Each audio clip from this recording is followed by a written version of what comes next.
আসসালামু আলাইকুম গাইজ, সবাই কেমন আছেন? আশা করি ভালো আছেন। আলহামদুলিল্লাহ আমি অনেক ভালো আছি। তো গল্প শুরু করা যাক। বাড়ির বড় ছেলে আজ দেশে ফিরেছে, এতে কেউ খুশি না, বরং সবাই ভয়ে আছে। আবির বাসায় ঢোকার সাথে সাথে সবাই বসা থেকে দাঁড়িয়ে গেল। আবিরের বাবা আবিরের কাছে গেলে আবির বাবাকে ইগনোর করে ঘরে চলে গেল। আবিরের আব্বু বলল, আমি জানতাম এমন কিছুই হবে। বাইরে থাকতে আমাদের সাথে যেভাবে কথা বলতো, এখন তো স্মরণ সামনাসামনি। আম্মু বলল, ছেলেটার সাথে এমন না করাটাই বেটার ছিল। কি দরকার ছিল ওকে দূরে পাঠিয়ে দেওয়ার? আব্বু বলল, তো তখন কি করা ছিল? অনুর জন্য সে যে পরিমাণ পাগল ছিল, ওর জন্য মেয়েটা একটু শান্তি পেত না। এখানে আসলে তো সবসময় মেয়েটার পিছিয়ে পিছিয়ে থাকতো। না আমাদের ছেলে মানুষ হতে পারতো, আর না আমার ভাগ্নে না খেয়ে সারাদিন অনুদের বাসায় পড়ে থাকতো। আব্বু বলল, কথাটা সত্যি, বাট এখন নিজের পাগল ছেলেকে কিভাবে সামলাবে? আম্মু বলল, আমি না সামলাতে পারলে কি হবে? যে ওকে সামলাতে পারবে। আব্বু বলল, কে? আম্মু বলল, অনু। আব্বু বলল, ওর তো মনে হয় অনুকে মনে নেই। আর অনু কেন ওকে সামলাতে যাবে? অনু তো আবিরকে দু চোখে দেখতে পারে না। আম্মু বলল, কি করব কিছুই মাথায় আসতেছে না। আবিরের মা বাবা কথা বলার সময় আবিরের রুম থেকে ভাঙচুরের আওয়াজ আসতে শুরু করলো। আব্বু বলল, তোমার ছেলে পাগলামি শুরু হয়ে গেছে, এখন কি করে সামলাও সেটাও দেখবো। আম্মু বলল, চলো দেখে আস। আবিরের বাবা মা রুমে গিয়ে দেখলো একটা ফটোর ফ্রেম ভেঙে পড়ে আছে। আম্মু বলল, কি হয়েছে আবির, তুমি এই ছবিটা কেন ভেঙেছো? আমি বললাম, তোমরা কোন সাহসে আমার রুমে অন্য ছবি লাগিয়েছো? ওকে আমি ঘৃণা করি, ওর ছবি তো দূরে থাকো, ছায়াও আমি দেখতে চাই না।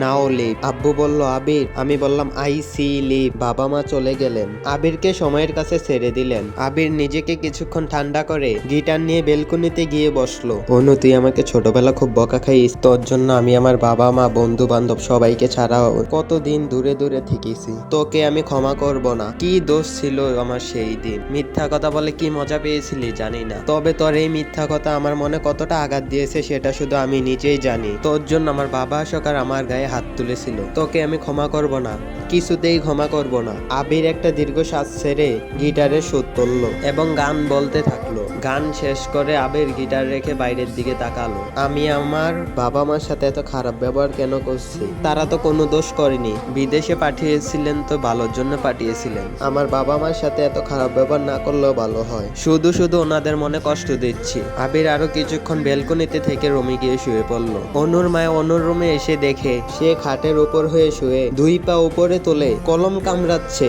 আর খাতায় কি জানি লেখছে। অনু, কি করছিস? এভাবে কেউ লেখাপড়া করে নাকি? কি করব মা, physics, biology, higher math, ICT এইসব আমার মাথায় কিছু ঢুকছে না। অনুর মায় বলল, একটা খবর পেয়েছিস? অনুর মার দিকে তাকিয়ে বলল, কি খবর? আমি কেন খবর পাইনি? অনুর মায়ে বলল, কাল রাতে আবির দেশে ফিরেছে। অনু বলল, সো হোয়াট? দেশে ফিরুক বা না ফিরুক তাতে আমার কি? আমার কিছুই যায় আসে না। অনুর মায়ে বলল, তুই এখনো ছেলেটার উপর রেগে আসিস? ছেলেটা এত বছর পর দেশে ফিরেছে। অনু বলল, দেখো মা, এখানে রাগারাগি করার কিছুই নেই, আর তুমি ভুলে ওই আবিরের নাম আমার সামনে উচ্চারণ করবে না। ওকে জাস্ট ঘৃণা করি আমি, দেখিস আবার এমন যেত না হয় তুই ওর প্রেমে টেমে পড়ে যাস। অনু বলল, ছি, এ গাইয়ার প্রেমে আমি পড়বো? কখনোই না। অনুর ক্লাসমেটকে নিয়ে কিছু বলতে বলতে ভার্সিটিতে যাচ্ছিল। অনু বলল, যা বাবা, আজকে তো লিপস্টিক দেইনি। এই রুমি দাঁড়া, আমি একটু লিপস্টিক লাগিয়ে নেই। রিমি বলল, তুই রাস্তায় লিপস্টিক লাগাবি? তার চাইতে বড় কথা, আয়না কোথায় পাইবি? অনু বলল, হ্যাঁ তাই তো। অনু চারপাশে একবার চোখ বুলালো, পেয়ে গিয়েছি। অনু ধরে একটা কালো গাড়ের পাশে গিয়ে দাঁড়ালো, তাতে গ্লাসে অনুকে দেখা যাচ্ছে।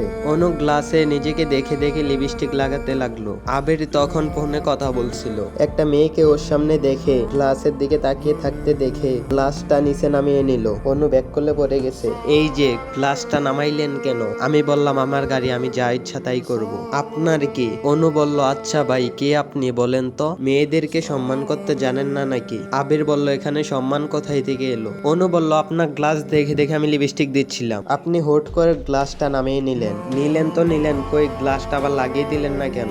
আবির বলল, আমার গাড়ি, আমি যা ইচ্ছা তাই করব, সাজুগুজু করার আর জায়গা নাই নাকি? আচ্ছে গাড়ির গ্লাস দেখে লিপস্টিক লাগাইবে। বাসায় কি আয়না নাই? অনু বলল, আপনি কিন্তু আমাকে অপমান করছেন, আমাকে অপমান করা আপনার কোনো অধিকারে নেই। আবির বলল, তুমি কি পাবনা থেকে চলে আসা সেই পাগল যাকে 14 দিন ধরে খুঁজছে? অনু বলল, আপনি পাগল, আপনার 14 গোষ্ঠী পাগল।